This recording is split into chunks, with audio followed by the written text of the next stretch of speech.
if you're in the market for a luxury car which flies under the radar, isn't very noticeable by people on the road and is very subtle in its styling, then the new VW Passat is a car that you should check out. Now it does look very plain on the outside, but of course it is a very luxurious car, so we'll find out if it is worth the sticker price and is it a viable alternative to other cars priced at similar levels. Let's get started. Well, so I would not call the cabin of the VW Passat boring, but it does have the same boxy and square lines as the exterior. But it is a very serious place to be in. It feels like you are in a board meeting as soon as you enter this cabin.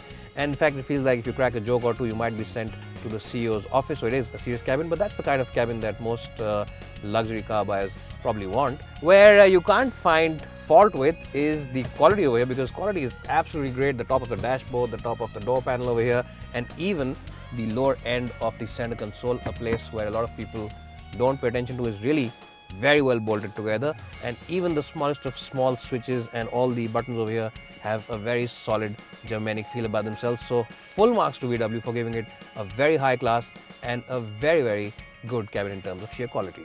Well, not only is the Passat great for overall quality, it's also a great car for overall features. You get this huge roof, you also get electronically adjustable front seats, and you also get a long list of safety kit, including not 7 or 8 airbags, but a total of 9 airbags. Yes, that's a total of 9 airbags on this car, which makes it a great car for overall safety. So double thumbs up from our side in terms of features as well as safety on the new VW Passat.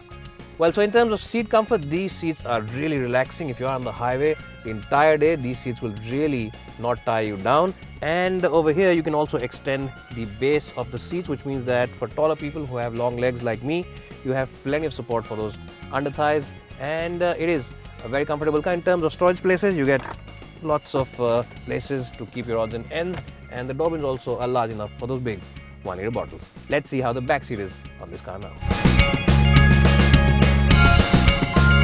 Well, Germans and Americans are usually tall people, and why am I giving their references? Because usually I give my own height, which is 5'10" for reference when I'm sitting over here. Well, simply because this car sells a lot in Germany and the US markets, and the back seat of this car has been designed for those markets, so headroom is massive. Knee room really is in limousine category, and I also have some place below the front seat where I can stretch my feet. Now there is a huge lump in the floor panel, but it's okay because the footwells are pretty accommodating. So whoever sitting in the middle has plenty of place to be sitting and discussing that very important merger with his boss.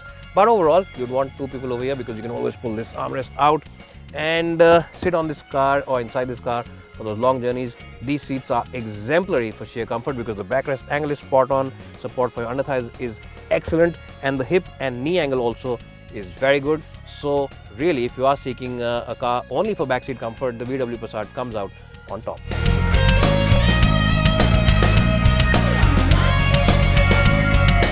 Well, so the boot on the Passat is an automatic opening boot, and it's a fancy boot because if you have your hands full, all you need to do is simply move your feet around and the boot's lid will open automatically. It's a great feature for people who have their hands full most of the time. And it is a huge boot. It is a massive boot. It's almost 600 liters, which can really shame almost every other car out there in the market. And it's a nice and boxy boot. The aperture is also decent. It's not the best in terms of opening aperture, but it's quite okay. And even though there's a bit of a loading lip, you can forgive it for that because it is a massive boot. You get a little bit of place over here to keep your car's cover and other paraphernalia like that. And for those airport transfers, this is a great car to send your mother-in-law back. Not only your mother-in-law, but the entire in-laws luggage can simply be stored away in this boot. And it's also a part tailgate, so you don't have to use your hands. So it's a great car for those airport transfers for your entire family.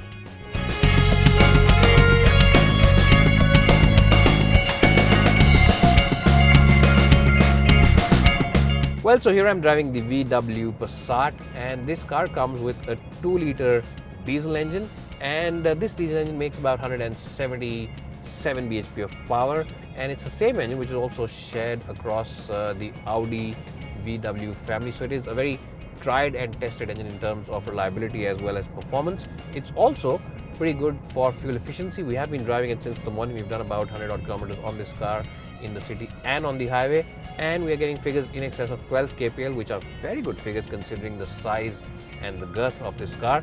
Now the new Passat is built on the MQB platform, which is a lighter platform than the earlier car, and this car feels a lot more agile than the earlier car. You can of course choose the dynamic chassis settings, and that will change the hardness or the weight in the steering wheel. Also will change the performance of the engine as well as the gearbox.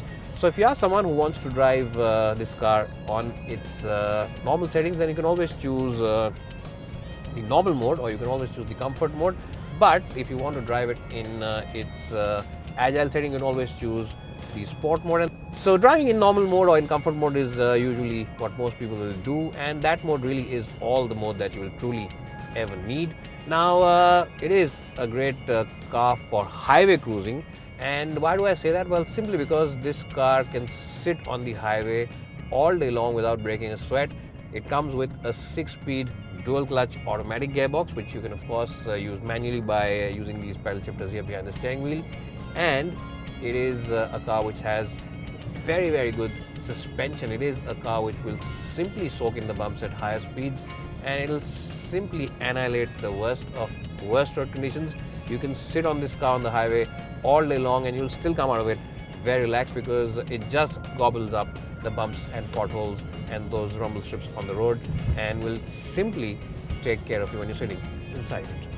Now, it is a great mile muncher, but that's not to say that it's got a stiff suspension and it's not very comfortable in the city. Even in the city, this car does soak in all those bumps and potholes really well. It feels very comfortable. It feels like it can simply eat up all those badly patched up roads.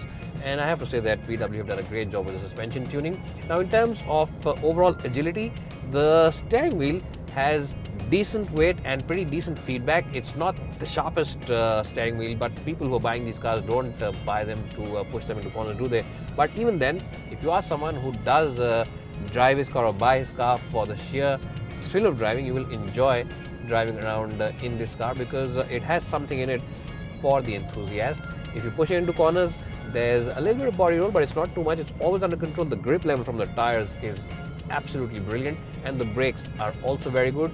And this steering wheel also has very good feedback, very good communication, and it is very feelsome. It's not vague in the least. Now, a great strength of this 2-liter diesel engine is the fact that it's an inherently quiet motor. It is a very quiet and refined engine.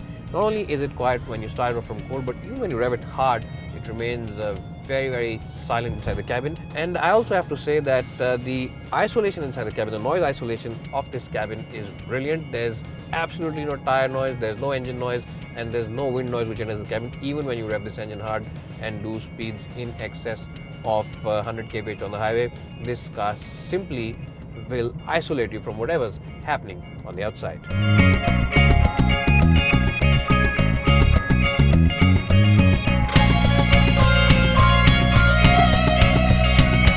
Bad snobs, but if you're not a bad snob, then this is a great luxury car and is definitely worth the price. And why do I say that? Well, simply because all good things in life do come at a slightly steep price, and this is definitely one of the best luxury cars out there. It's got great cabin room, it's got great cabin luxury, and it's got an exemplary ride as well. Not to mention that phenomenal diesel engine and that long list of features, which makes it a 5-star luxury car. And with that, it's bye for now, and hope to see you soon.